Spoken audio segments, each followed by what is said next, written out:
Employers want your social media passwords. The U.S. gets a chief privacy officer, and The Onion shares their Twitter password. All that and more this time on ThreatWire.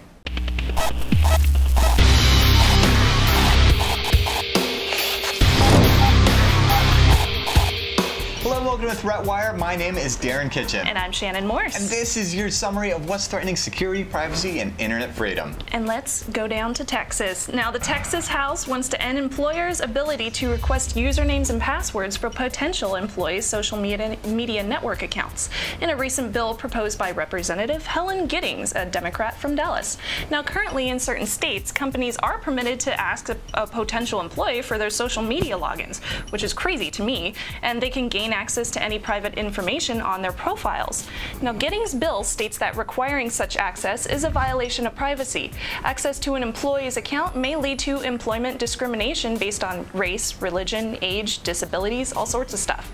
Her bill does not impose restrictions on law enforcement agencies, financial institutions, or circumstances where an employee would be using a company-owned device. Now, this bill is adding Texas to a list of about 36 states that currently have legislation out for similar laws. There's Arkansas, New Mexico, and Utah already have laws in place.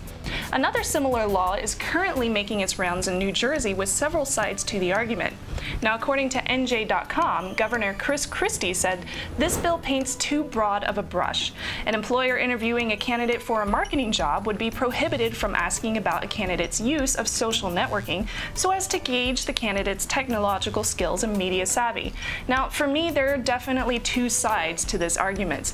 Should employers have access to social media sites, or is privacy dead to the point where a law like this is kind of pointless? Or you just don't work for somebody who would ask for such a thing. Yeah, Vote with your wallet.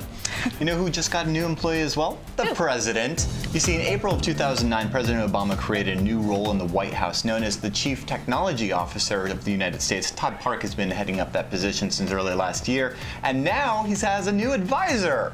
That's right, President Obama created a new role, appointing Nicole Wong, the nation's first Chief Privacy Officer, with a focus on internet privacy policy.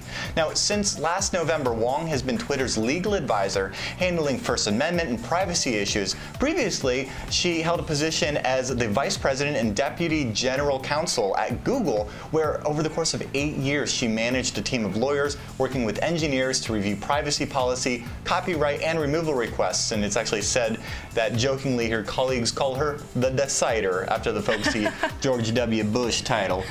Now, as a Bay Area local, you know, she's just up the street in Berkeley. It's really nice to see somebody from Silicon Valley in the White House, as you know, previously other privacy offices were from Washington. And it also doesn't hurt that Twitter is one of the highest ranking companies as per the Electronic Freedom Frontier's 2013 Who's Got Your Back survey. That's true. Yeah, I'm pretty excited about that. Now, another recent hack recently appeared on Twitter, speaking of them, on The Onion's account.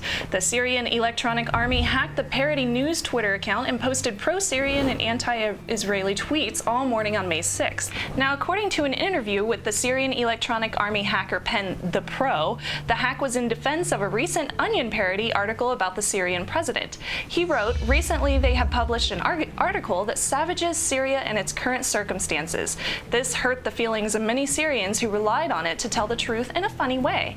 We hope that our effort to correct their news would draw attention to the fact that it was likely that an outside decision was involved in changing The Onion's tune." They used phishing attacks where an email is sent to employees of the organization with a link redirecting them to a fake website asking for credentials to their accounts. The Onion has now changed their Twitter password to OnionMan77 to ensure that no future breaches in their accounts happen. That's good. That's good. Do you think the Pro has Uber Micro? You know, if his name's to Pro, he probably has Uber Micro. Probably has Uber Micro. Yes. Now, last week we asked you how you feel about reasonable expectation of privacy as it pertains to the internet. And our comment of the week comes from ZaiPi, who writes, "The government monitoring ISP traffic is not surprising. However, we gave away the right to reasonable privacy in the name of keeping us safe from terrorists. I don't put anything on the internet or across the internet if I want to keep it private. I have other means to do that. The only thing that surprises me is that it took the DOJ and Obama's administration this long to take over everyone's right in the name of security, when really the ultimate goal is creating a nanny state country. Expect it to get worse. I have a feeling it's one of those things that, like, it's just one way to consider it. I have a tirade on the latest episode of Hack 5 about that. I can't wait to hear that. I will refer you to that as far as privacy is concerned. Also, check out the 12th article of the Universal Declaration of Human Rights from the United Nations, which the United States signed in 1940. Interesting. Yeah, I'll have to read that. Yes. Now, this week, we'd like to know how you feel about companies gaining access to your accounts. Is this fair, or has this happened to you in the past with an employer? Should we expect to be able to put private information on Facebook where no one can see it? And where do you stand in the debate? I really want to know. It seems like between your ISPs and the government and your employers, everybody just wants all your stuff. It's like your kitten photos that you post on Facebook are the most valuable thing in the world, or at least they must be. Obviously. Lie. Now, what was I saying? That's right, lie. You can find all of the ways to subscribe at threatwire.org and get involved with our Google Plus community. You can lie there too. That's where the conversation goes all week. And with that, I'm Shannon Morse. What's your name? Martin David Spike. He's lying. He's Darren Kitchen, and we'll see you on the internet. Cheers.